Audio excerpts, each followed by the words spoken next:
जय Hind dear students, स्वागत करते हैं एक बार फिर से आप सभी का जेपीवाई गोल्डन स्टडी के यूट्यूब चैनल में। फ्रेंड्स, आज की इस वीडियोस में हम 10 मार्क्स का क्वेश्चन पढ़ेंगे, बेरोजगारी समस्या और समाधान। इससे पहले 10 मार्क्स से संबंधित जितने भी प्रश्न हुए हैं निबंध में, उन सभी का लिंक आपको मिल जाएगा, क्योंकि 10 मार्क बहुत ही महत्व रखता है बोर्ड एग्जाम में और खास करके हिंदी विषय में।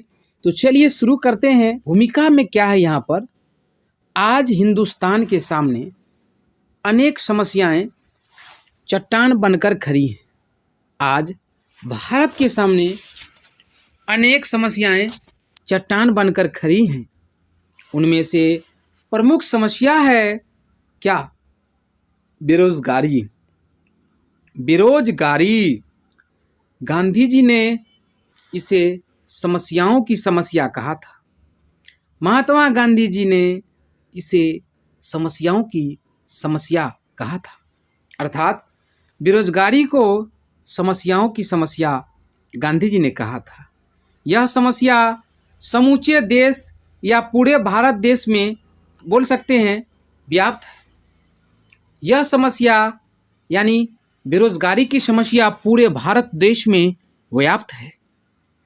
तो दोस्तों, नेक्स्ट पॉइंट है, पॉइंट वाइज पूछा जाता है निबंध, बेरोजगारी का अर्थ। बेरोजगारी का अर्थ है योग्यता के अनुसार काम न मिलना या योग्यता के अनुसार काम का न होना। यानी जिस तरह की योग्यता है उस तरह का काम आपको नहीं होता है, उस तरह का काम आपको नहीं मिल पाता है। यही है बेरोजगारी का अर्थ। भारत में मुख्य रूप से 3 प्रकार की बेरोजगारी व्याप्त है। हिंदुस्तान में मेनली 3 प्रकार की बेरोजगारी व्याप्त है। एक, वे जिनके पास आजीविका का कोई साधन नहीं है। एक, वे जिनके पास जीविकोपार्जन का कोई साधन नहीं है।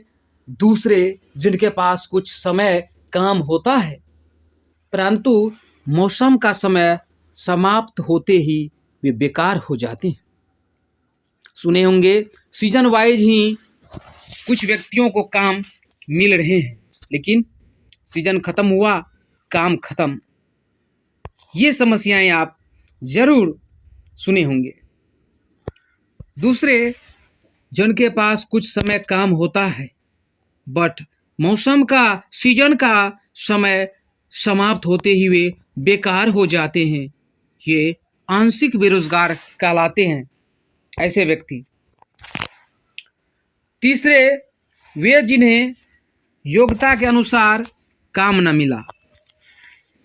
वे जिन्हें योग्यता के अनुसार अकॉर्डिंग टू एबिलिटी काम न मिला, वे क्या है? तीसरे में है, जैसे कोई बीए करके पकौड़े बेच रहा है, बीए करके, ग्रेजुएशन करके पकौड़े बेच रहा है, एमए करके रिक्शा चला रहा है, इत्यादि आप सुने होंगे। ये सब क्या है? भयंकर समस्याएं हैं किसकी? बेरोजगारी की, है ना। ये समस्याएं क्या हैं? भयंकर हैं और इन समस्याओं से बहुत लोग जूझ रहे हैं। कारण, बेरोजगारी का सबसे बड़ा कारण है जनसंख्या विस्फोट, यानी जनसंख्या में अत्यधिक वृद्धि। बेरोजगारी का दूसरा कारण है युवकों में बाबूगिरी की होड़। युवक जो है आधुनिक युग के, इनमें बाबूगिरी की होड़ है, काम करना नहीं चाहते हैं, मेहनत करना नहीं चाहते हैं।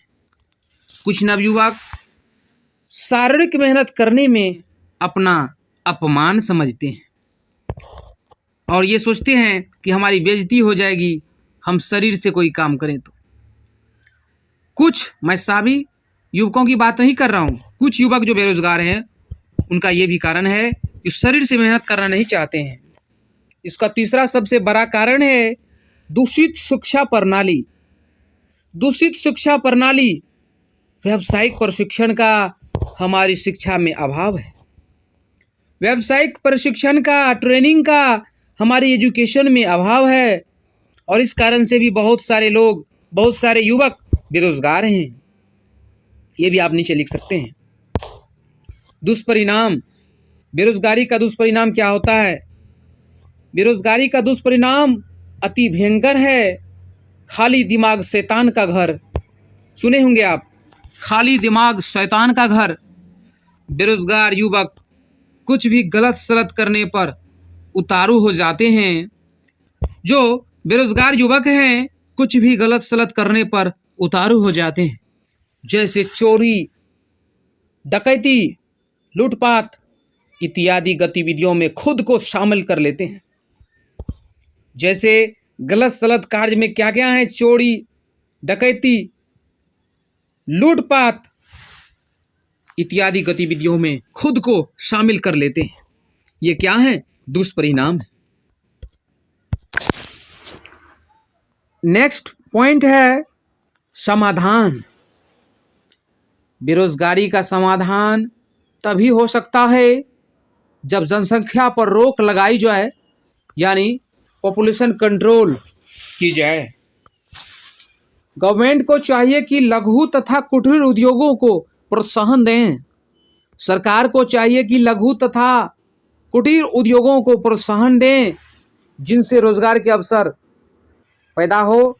शिक्षा का जुड़ाव सीधा व्यवसाय से हो, एजुकेशन का जुड़ाव डायरेक्ट व्यवसाय से हो, तथा रोजगार का अधिक से अधिक अवसर प्राप्त हो। रोजगार का अधिक से अधिक अवसर प्राप्त हो तो बेरोजगारी घट सकती है और लोग जो है बेरोजगार नहीं बल्कि रोजगार खोज सकते हैं। लोग बेरोजगार नहीं रहेंगे, लोगों को रोजगार मिलेगा तो बेरोजगारी धीरे धीरे क्या होगी? कम होगी, और कम होते होते बहुत कम हो जाएगी। बेरोजगारी का समाधान तभी हो सकता है जब जनसंख्या पर, जो लोगों की संख्या है जो बढ़ रही है, पर रोक लगाई जाए। सरकार को चाहिए कि लघु तथा कुटीर उद्योगों को प्रोत्साहन दें। शिक्षा का जुड़ाव सीधा व्यवसाय से हो तथा रोजगार का अधिक से अधिक अवसर प्राप्त हो। तो फ्रेंड्स एवं मेरे प्यारे स्टूडेंट्स, जिन लोगों का एग्जाम 2022 में 10th या 12th में हिंदी पेपर्स की एग्जाम देंगे, जो भी हमारे प्यारे दोस्त, प्यारे स्टूडेंट्स हैं, जो भी क्लास 10th और क्लास 12th में हिंदी की एग्जाम देंगे, उनके लिए क्वेश्चन बहुत ही महत्वपूर्ण है। और इसके अलावा आतंकवाद है, मेरे प्रिय लेखक हैं। तो अगर ऐसे क्वेश्चन आप नहीं पढ़े हैं तो उन सब का लिंक आपको मिल जाएगा।